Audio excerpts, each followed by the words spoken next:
కాకినాడ జిల్లాలో జరిగిన ఘటనపై రాష్ట్ర మహిళా కమిషన్ చైర్పర్సన్ రాయపాటి శైలజ స్పందించారు. తునిలోని ప్రైవేట్ ఆసుపత్రిలో చికిత్స పొందుతున్న బాధితురాలని పరామర్శించారు. గిరిజన, దివ్యాంగ మహిళలపై జరిగిన ఘటన తీవ్ర ఆందోళన కలిగిస్తోంది. బాధితురాలు కొద్ది రోజులుగా స్పృహ లేకుండా ఉండగా ప్రస్తుతం కోలుకుంటోందని వైద్యులు తెలిపారు. ఆమె ఆరోగ్య పరిస్థితిని అధికారులు సమీక్షించారు. ఈ కేసులో 16 ఏళ్ల అనుమానితుడిని పోలీసులు గుర్తించారు. మరింత మందికి సంబంధం ఉందా అన్న దానిపై దర్యాప్తు కొనసాగుతోంది.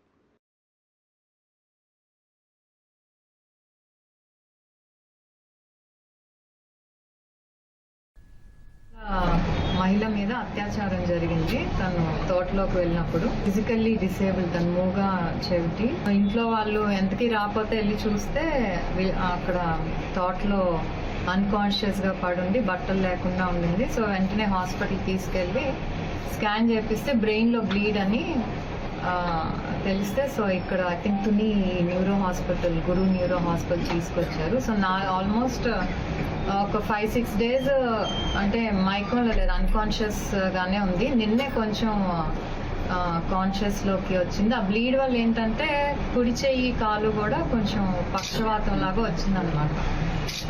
సో దానికి ఫిజియోథెరపీ చేస్తున్నారు. ఎవరైతే చేశారో ఇది అతనైతే ఐడెంటిఫై చేశారు. Is less than 18 years, 16 years. కాకపోతే ఇంకా విక్టిమ్ ఇంకా పూర్తిగా కాన్షియస్ లోకి రాలేదు. అంటే తనతో కూడా అందరూ కమ్యూనికేట్ చేయలేరు, ఒక్క ఫ్యామిలీ తప్పితే. నిన్న కొంచెం పిక్చర్ చూపిస్తే ఐడెంటిఫై చేసి రియాక్ట్ అయింది. ఈరోజు మళ్ళీ కొంచెం ఇప్పుడు మాట్లాడించాను తెలిసి ఇంకొంచెం డ్రౌజీగా ఉంది. ఎందుకంటే ఇంకా ఫుల్గా హెడ్ ఇంజరీ కాబట్టి మినిమం విల్ టేక్ టైం. అయితే ఇప్పుడు గవర్నమెంట్ ఉన్న యాటిట్యూడ్ ఏదైతే చాలా క్లియర్గా చెప్తున్నారు, ఆడవాళ్ళ జోలికి వస్తే అదే ఆఖరి రోజు అని.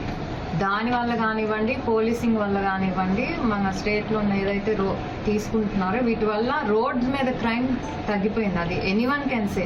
ఎవరు చేసినా కూడా వాళ్ళని ఇది చేయడానికి మాకైతే ఫ్రీ హ్యాండ్ ఉంది. అదొక్కటి చెప్పగలను నేను.